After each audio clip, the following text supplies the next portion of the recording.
Hello friends, जैसा कि आप सब लोग जानते हैं सिस्टम की अकाउंटेबिलिटी के लिए और हमारे स्टूडेंट्स को जो जिन लोगों ने भी नीट वगैरह के एग्ज़ाम के लिए अप्लाई किया था उनको जस्टिस दिलाने के लिए सोनम वांगचुक सर जो है वो अनशन पर बैठे हैं। जैसे कि लाखों लोग हमारे भारत देश में लगभग 25 लाख या उससे ज़्यादा भी स्टूडेंट्स जो हैं नीट परीक्षा देने के लिए अपीयर करते हैं। उनको पता नहीं कई तरीक़ों से सफ़र करना पड़ता है, उनके पेरेंट्स को फाइनेंशियल इशूज़ होते हैं, तो भी कई पेरेंट्स जो है लोन वगैरह लेकर अपने स्टूडेंट्स को नीट की कोचिंग वगैरह के लिए भेजते हैं ताकि वो नीट एग्ज़ाम दे के एक अच्छी एग्ज़ाम को क्रैक करके एक अच्छी पोस्ट पर अपनी ज़िंदगी को बेहतर बना सकें।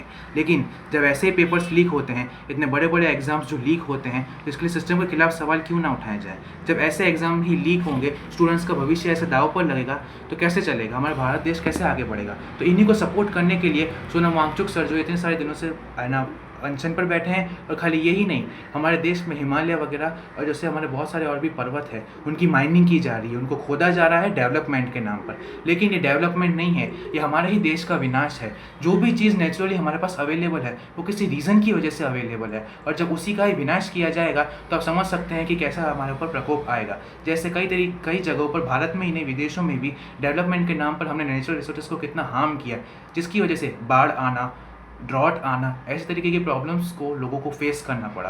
तो ये नेचुरल रिसोर्सेज सोच समझ कर बनाए गए हैं हमारे लिए ही, लेकिन जब इसी को ही हार्म किया जाएगा तो कैसे चलेगा। और हम लोगों को लिए ही एक बहुत ही हार्मफुल बात हो जाएगी। ना ही केवल पढ़ाई बल्कि नेचुरल रिसोर्स को बचाने के लिए भी सोनम वांगचुक सर जो है अपोज कर रहे हैं, यानी सरकार को अपोज कर रहे हैं, सिस्टम को अपोज कर रहे हैं, सिस्टम के ही खिलाफ लड़ रहे हैं। तो क्या हमारा कर्तव्य नहीं बनता कि अगर हम उन जैसे अपोज नहीं कर सकते, उन जैसे हम अनशन पर नहीं बैठ सकते, एटलीस्ट जो कर रहे हैं उनका हम सपोर्ट करें, उनके लिए हम एटलीस्ट एक रील ही बना दें, एक पोस्ट बना दें, लोगों में उनको वायरल कर दें, उनकी बात पहुँचाएँ।